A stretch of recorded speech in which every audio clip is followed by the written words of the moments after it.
செய்தி. கடலூர் காராமணிக்குப்பம் அருகே ஒரே குடும்பத்தைச் சேர்ந்த 3 பேர் கொலை செய்து தீ வைத்து எரிக்கப்பட்ட சம்பவம் பரபரப்பை ஏற்படுத்திய நிலையில் அது தொடர்பாக கைது செய்யப்பட்ட சங்கர் ஆனந்த் அளித்திருக்கக்கூடிய வாக்குமூலத்தில் தாய் தற்கொலைக்கு சுதன்குமார் தான் காரணம் என்பதால் குடும்பத்துடன் கொலை செய்தேன் என தெரிவித்திருக்கிறார். அது பற்றிய மேலும் விவரங்களை செய்தியாளர் தேவநாதன் விவரிக்க கேட்கலாம். வணக்கம் தேவநாதன், இந்த சம்பவத்தின் முழு பின்னணி என்ன? மேலும் கைது செய்யப்பட்டிருக்கக்கூடிய சங்கர் ஆனந்திடம் தொடர்ந்து விசாரணை நடத்தப்பட்டிருக்கக்கூடிய சூழலில் அவரிடம் பெறப்பட்டிருக்க வாக்குமூலங்கள் என்ன? கடலூர் காராமணிக்குப்பம் அருகே ஒரே குடும்பத்தைச் சேர்ந்த 3 பேர் கொலை செய்து தீ வைத்து எரிக்கப்பட்ட சம்பவம் தமிழகம் முழுவதும் பெரும் அதிர்வலையை ஏற்படுத்தியது.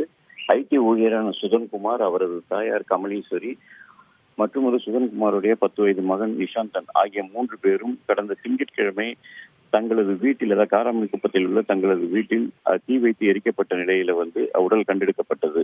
அங்கு போலீசார் தொடர்ந்து விசாரணை மேற்கொண்ட போது மூவரும் வெள்ளிக்கிழமை இரவே கொலை செய்யப்பட்டு கடந்த திங்கட்கிழமை காலை அவர்களது உடல் தீ வைத்து எரிக்கப்பட்டிருந்ததை கண்டுபிடித்தனர். இதனைத் தொடர்ந்து கடலூர் மாவட்ட காவல்துறை கண்காணிப்பாளர் ராஜாராமன் உத்தரவில் பேர்ல பார்த்தோம் அப்படின்னா 7 தனிப்படைகளை அமைத்து போலீசார் தொடர் விசாரணையானது மேற்கொள்ளப்பட்டனர். 200க்கும் மேற்பட்டோரிடம் இந்த விசாரணையானது தொடர்ந்து நடைபெற்று வந்தது. இந்த நிலையில தான் நேற்று பார்த்தோம் அப்படின்னா அதே தெருவை சேர்ந்த சங்கர் ஆனந்த் என்பவரை போலீசார் முதலில் கைது செய்தார்கள். சங்கர் ஆனந்த் இந்த கொலை சம்பவத்தில் ஈடுபடும் போது கத்தி தவறுதலாக அவருடைய மற்றொரு கையில் பட்டு அதில் இருந்த ஒரு விரல் துண்டான நிலையில் அவர் சென்னையில் பதுங்கியிருந்தார். தனிப்படை போலீசார் அங்கு சென்று அவரை கைது செய்தனர். இவருக்கு உதவியாக இருந்ததாக ஷாகுல் அமீதி என்பவரையும் நேற்று இரவு போலீசார் கைது செய்தனர். இவர்களிடம் தொடர்ந்து விசாரணை மேற்கொள்ளப்பட்ட போது சங்கர் ஆனந்த் கொடுத்த தன்னுடைய வாக்குமூலத்துல தந்தையை இழந்து தான் தாயுடன் வாழ்ந்து வந்ததாகவும் கடந்த ஜனவரி மாதம் தன்னுடைய தாய் ரயில் மூல் பாய்ந்து தற்கொலை செய்து கொண்டார். அந்த தற்கொலைக்கு காரணம் சங்கர் ஆனந்த் தான் என தெரிய வந்தது.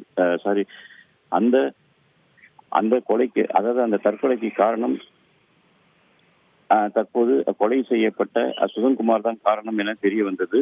மேலும் பார்த்தோம் அப்படின்னா சம்பவத்தன்று கமலீஸ்வரி தன்னுடைய பேரனுடன் விளையாடி கொண்டிருந்தார்.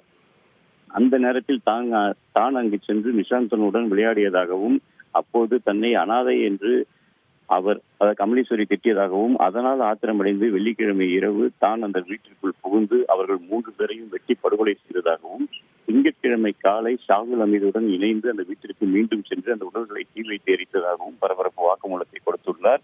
மேலும் சங்கரானந்திடம் இருந்து தங்க நகைகளும் கைப்பற்றப்பட்டுள்ளது. இது இந்த வீட்டில் இருந்துதான் கொள்ளையடிக்கப்பட்டதா என்ற கோணத்தில் தற்போது போலீசார் விசாரணையை மேற்கொண்டு வருகின்றனர். கடந்த 1 வார காலமாக பெரும் பரபரப்பை ஏற்படுத்திய இந்த கொலை சம்பவம் தற்போது குற்றவாளிகள் கைது செய்யப்பட்டுள்ளதால் முடிவுக்கு வந்துள்ளது. விரிவான விவரங்களுக்கு நன்றி தேவநாதன். செய்திகளை உடனுக்குடன் தெரிந்து கொள்ள உடனே சப்ஸ்கிரைப் பண்ணுங்க.